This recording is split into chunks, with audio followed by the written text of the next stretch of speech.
Well, it's a beautiful fall morning. Got a lot of cleanup to do before the snow flies. Most of the stuff's just going to the dump. It's all burnable. And look at that chemtrails. I think they went a little bit overboard. It's been so cold already. Anyways, yeah, it's a nice morning. So I got almost all the potatoes done now. There are just 2 rows left. I went and actually dug them up in the rain anyways, and just to get them out of the ground. So they're in the back summer kitchen drying. It seems to be working okay in the bags. There's our green shoots. Those are doing really well, even though we've already had frost.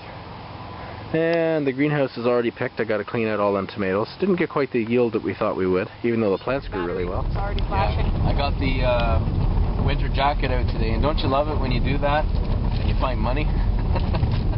So I'm going to go and get a coffee. I got free coffee today because of that, sort of. I don't know, I guess I must have had money back in the winter at some point. Oh yeah, people that watch us around the world, our money is different colors. They probably know that anyways. $10 bills are purple, 5s are blue. $2 bills used to be like a brownish color. We don't have them. They're kind of a reddish brown. Yeah, they're coin now.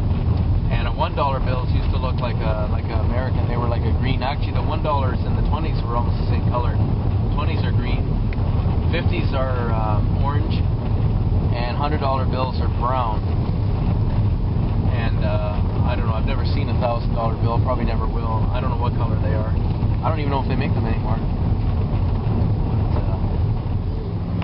Well, we just did our shopping trip. Come here, I want to show you something. Sure. Just did our shopping trip. All this here that you're looking at is $300, almost $300, $280. So, believe it or not, we actually bought some of this, but I bought a pineapple. I haven't had one of these in a long time. They're good. I haven't had one in a while either. And we got a ham. I didn't buy roast beef because it was almost $30 for the small roast beef. Ouch. And some more cheese and whatnot. And I got a few things to do deep frying in. This is cheaper. Okay. And I got another mixing bowl for pizza and one of these for it, for doing deep frying with. You were missing one of them, so I bought another one. And I got your oven thermometer. Thank you. For the wood stove. Because the wood stove thing doesn't work. So check that out that way. And I got some olives and whatever, and some more stuff in there, I guess, some juice. And then I got frozen hamburgers, frozen bacon, chicken breasts, because they're real easy to cook up. And what else? I always buy a little bit of this up there too, oil and whatnot, ketchup. Yeah, she's really starting to be fall now. The leaves are finally starting to fall, but you know, they're not really turning color yet. So for the first time in 3 years, I think, I was able to finally till the gardens in the fall. I worked an afternoon job for a couple of years, and I just never had time to get out to do it. And last year the weather was much like this year actually, but we didn't actually get a break at all. So we finally got a break. So I got this one tilled up today. The lawn tractor quit on me there, it ran out of gas. I mowed it all up first. The worst thing is that the soil's all wet, so the tiller gets getting bunged up every, 30 or 40 feet. I'd have to stop and clean it out, but I didn't care. I mean, it was hard, but at least I got it done. And I got the final potatoes bagged up. In fact, there is one final row just to dig up. I'll do that tomorrow on the other end. And oddly enough, that was the one row I never got done last year. So we're going to get that done.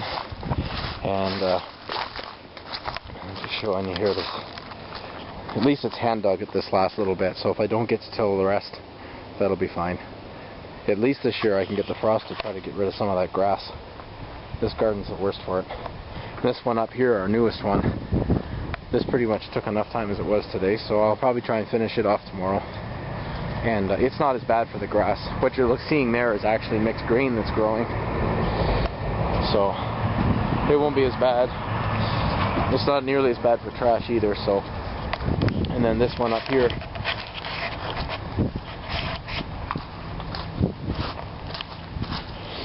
And then this one here, I mowed down and got all the trash out of it. And it's amazing how clean things look when you do that. But the old Dodge Ram van. So anyways, this one here I'll till as soon as I get a chance. But this one, I'm not as worried. I'd like to get it tilled actually, because these cleavers that are in here are really bad, and I'm hoping that it might kill off most of them, but I'm pretty much thinking I'm just going to summer follow this next year to get rid of them. They're really hard to hand weed, and they've taken it over, and the only thing that really does well in this garden is cool crops anyway. So matter of fact, this one side here, this half of the garden, I think 2 years now we've never actually even got into it to use it. So I was going to put more potatoes up here this year as if I needed more, and this is kind of a make-do compost pile. I'd like to build a proper composting bin. Maybe we'll do a video on that next year. My wife's been after me to build them for a while out of skids. But for now, this is what we're doing. And sometimes if I can't use it, I just take it to the dump, and then I get all their compost and bring it back. So it kind of works the same way. Yeah, this is a project. It's a trailer I bought for my truck, and probably the four-wheel drive Aerostar. I'll put a hitch on it, and I'll use this just for getting firewood with, like cedar mill ends that I never did get this year, and whatnot. And this property next to me, I cannot believe it actually sold. I can't believe it. It was owned by an industrial company that takes water out of it. They were asking well over $500,000 for it, I think 5 years ago when we bought our place. And I saw it on the MLS. They were asking $225,000 for it. It's 6 acres. And I couldn't believe it actually was going to sell for that low. And I found out that the company that did own it wanted to bail out. They just wanted to dump it and get out of it, which I was kind of wondering why with the water that's back there. I will try and sneak back there one more time, get some footage of that to show you. But I'm assuming these new owners, I don't know whether they're going to build a house in it or what. So I may not be able to get in there to get any of that firewood. Who would have thought? I mean, it wasn't a priority, but that place would have sold like that. So that's alright. I got enough skids anyways, and there's still a whole pile of them to come. And that wood place too, he might get some slab wood yet. I might get down there one more time before the snow flies and get a little bit of it. So